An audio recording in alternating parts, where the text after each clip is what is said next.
Okay, today I'm in Pratt City, Alabama, and as you can see, all these red circled areas, those are vacant lots right now that used to have something like 38 houses on them.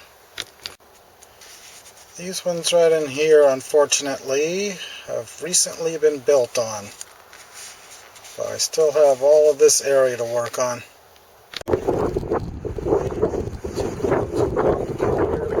This really big new park over here where about 8 houses used to be. If they found any bottles, I'm sure they did. Looks like they had to move some dirt around a bit.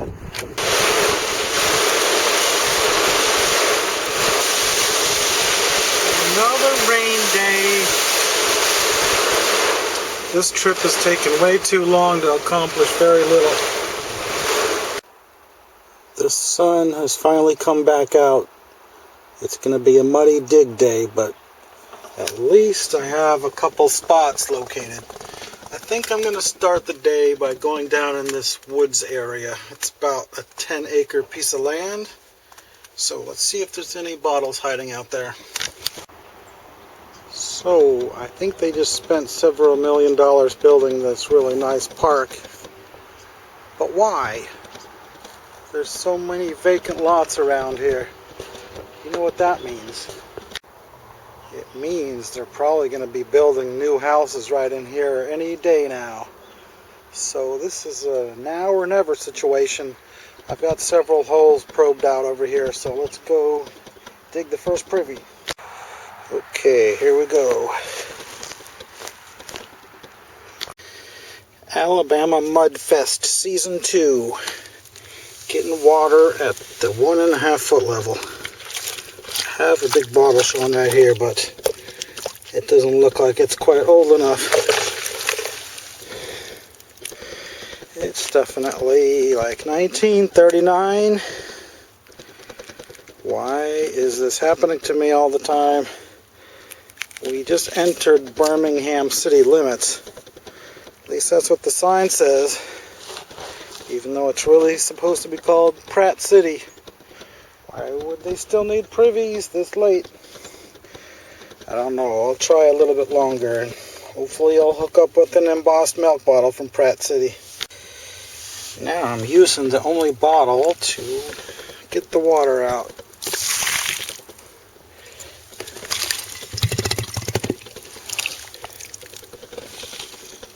But of course, you know this is a futile attempt. It's never going to get it all out of there. I found a pharmacy, but I can't even tell if it's a screw top or not because the top's broken off. I feel something else coming out here though. That's not too good. It's another late 30s style bottle.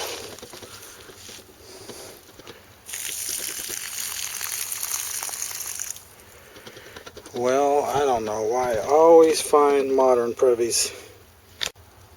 Well, as I often say, you shouldn't give up just because it's a 30s or 40s hole, because it could be a trash pit on top of a sunken down privy.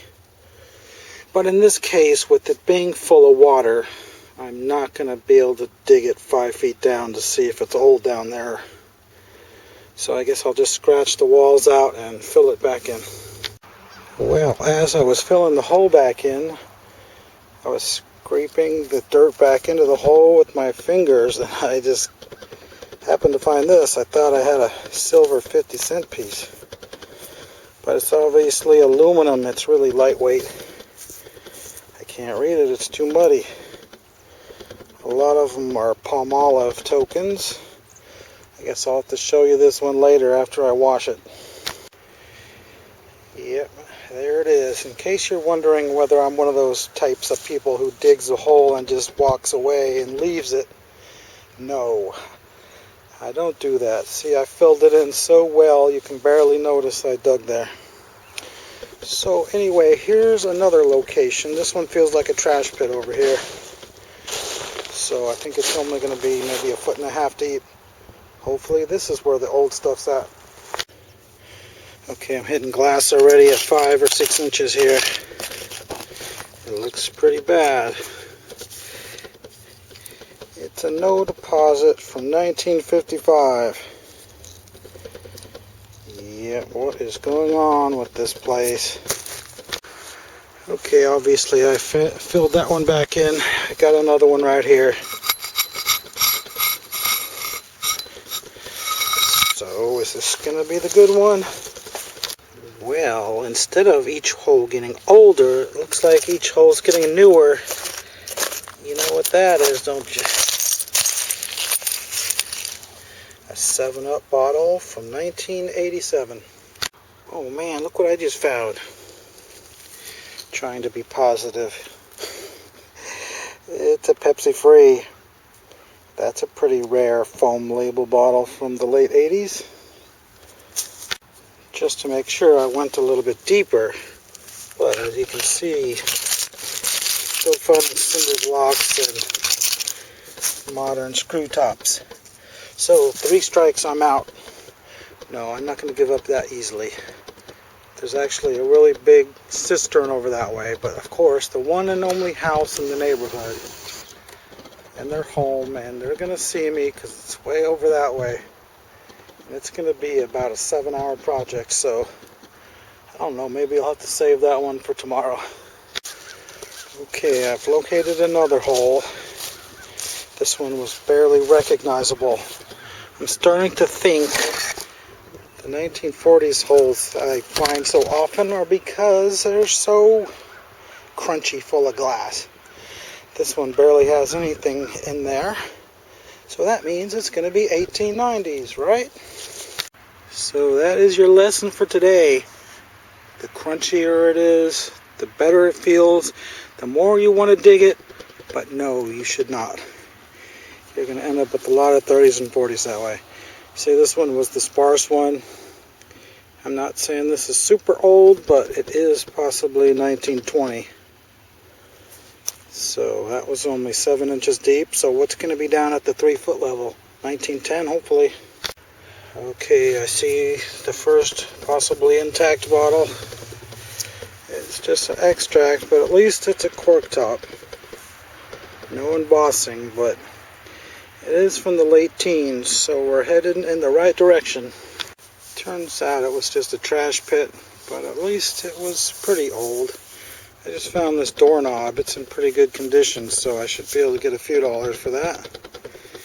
But I think we're about done with this one. Okay, we've moved on to another neighborhood. And I see something interesting right here. Looks like a rock-lined well or possibly a privy hole. I don't know, but it's definitely something.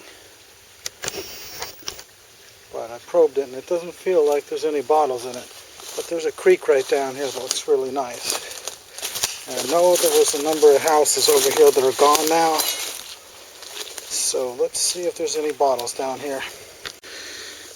Well, I see a piece of glass that looks really old right here. I can see a little bit of embossing on it. Definitely looks about 1907, 1910 maybe. Okay, what is this? No, not really that old. Probably from the 40s maybe. And of course, a Coke bottle. Broken. I'm surprised there's not more over here, especially since there's a railroad track over here also. Of course, we got the common bottle right there. Don't want that one. But what's this? Is that a lipstick from the 40s or 50s? I don't know, I think so. Okay, obviously there was a house right here. Shows up on the 1908 map. 3 more were also up in here. So there's got to be some privies. Well, there's some large depression here. I think it's a dirt basement. And over here, another one. You can see a bit of a wall over there. So the only thing I don't know is which was the front yard and which was the back. Then we got something over there. Looks like a well to me. Yeah, it's definitely a well. almost want to climb down in there and probe it. I think I can get down there and get back out. Nah, I don't really feel like getting in there actually. Wouldn't want to get stuck down there. A lot of walking and exploring and not finding anything, and then I'm just walking along and then I suddenly see this.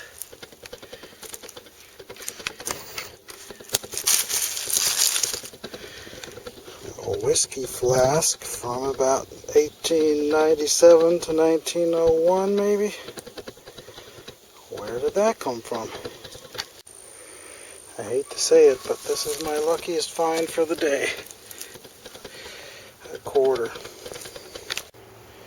Well, I was out there for a good hour and a half. I must have walked a mile and a half back and forth.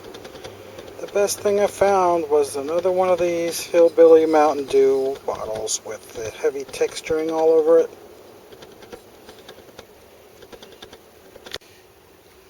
And I was very surprised to find this mixed in with a pile of no deposit sodas. That's gotta be from around 1937. Of course the top is sheared off, but that's an easy repair. So I'm sure that's worth bringing home, even though it is broken. And even though it is from the huge city of Birmingham. And I found another one of these Coke bottles with the diamond design. And another one of these 7-Up bottles from the mid-60s. Well, I decided since I only had 15 minutes of light, I would just go back out there, and I just got really lucky. Found all kinds of these odd 48-ounce foam labels from around 1976 and 77. They're in pretty amazing condition considering. So these are worth at least $5 each. And they fit in this box like it was made for these.